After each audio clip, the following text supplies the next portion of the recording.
Kurdish protesters have clashed with Turkish police on the Syrian border for a second day. Tear gas and water cannon were used on the stone-throwing protesters. Over the weekend, Turkey took in more than 130,000 refugees fleeing advancing Islamic State militants in Syria. Now looking at live pictures from the scene of the Syrian-Turkish border.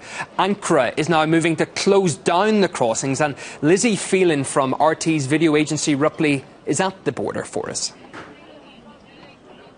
This fence here is the border between Syria and Turkey. I'm here in the Turkish side. On the horizon, you can see the city of Kobani, Arabic name Ain al-Arab, which is the city that IS fighters and Kurdish forces have been battling for over the last few days. Now, IS have made some advances, taking over several villages in the surrounding province, which has led to a mass exodus. Tens of thousands of Syrian Kurds have fled through this border, which the Turkish government opened on Friday. It's now closed again, and you can see there are a few Syrian Kurdish families waiting for the last couple of days to get in this blazing heat with no food, no water. And if we pan a little bit to the right, you can see hundreds of Turkish police there securing the border. In the background, there's also a lot of gendarmerie. Now, if we zoom in, you can also see protesters there beginning to gather. These are Syrian Kurds and Turkish Kurds who want to go into Syria. Now, they say they want to go into Syria because they want to form a human shield against an IS advance on Kobani, because there's a lot of fears that if IS do take over Kobani, which is a city of 45,000 people, there will be a renewed exodus like that which we saw over the last few days of more Syrian Kurds coming through this border into the Şanlıurfa province where we are here in Turkey, which is already swamped with refugees. So things are very tense here today. Protests are expected, and there have been clashes here over the last few days, and we expect to see more of that today. Refugees have been fleeing from Syria since unrest flared in 2011. Most of them are housed in camps in neighbouring countries. Around 850,000 are now in Turkey. More than 1 million crossed into Lebanon here, and another 600,000 people sought refuge in Jordan. The UN now puts the total number of Syrian refugees at more than 3 million. Around half of the civilians who fled the country are younger than 18. Turkey's former Prime Minister, now President Erdogan, and President Assad were close allies before the unrest in Syria. But Ankara was quick to turn its back on Damascus. Turkey has reportedly been arming and providing refuge to Syrian rebel forces since 2011. Journalist Sukant Shandan says Ankara isn't taking any steps to stop the jihadists. 50-odd consulate staff from Mosul of the Turks. It was very clear that the Turkish state has done a deal with the death squads holding that consulate staff.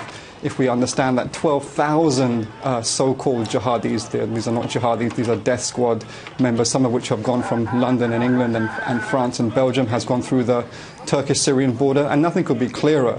While Turkey facilitates the death squads going into Syria to overthrow a sovereign government, at the same time they are stopping Kurds going to defend their compatriots across the border on the Syrian side.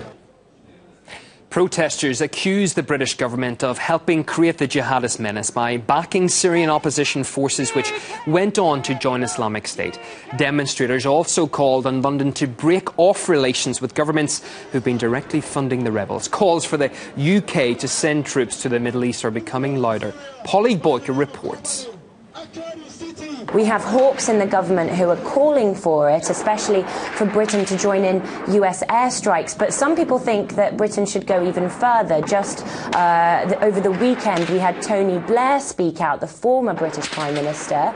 He said that Britain shouldn't just carry out airstrikes, but it needs to send British boots on the ground over to stave off the advance of the IS militants. Now, there are more moderate voices in the British government who are very wary about sending British boots into the region, because they say that if you do that, well, that could help to recruit more people to the Islamic militants' cause by saying, look at the Western imperialists sending forces into our region yet again. So there are some more moderate voices who say, well, actually, let's get the Middle Eastern neighbours of Iraq to send troops in and help us fight that battle that way. So I think there's a sense that you have to tread very carefully when it comes to Iraq here in the UK, and so far the politicians have been acting extremely tentatively as a result.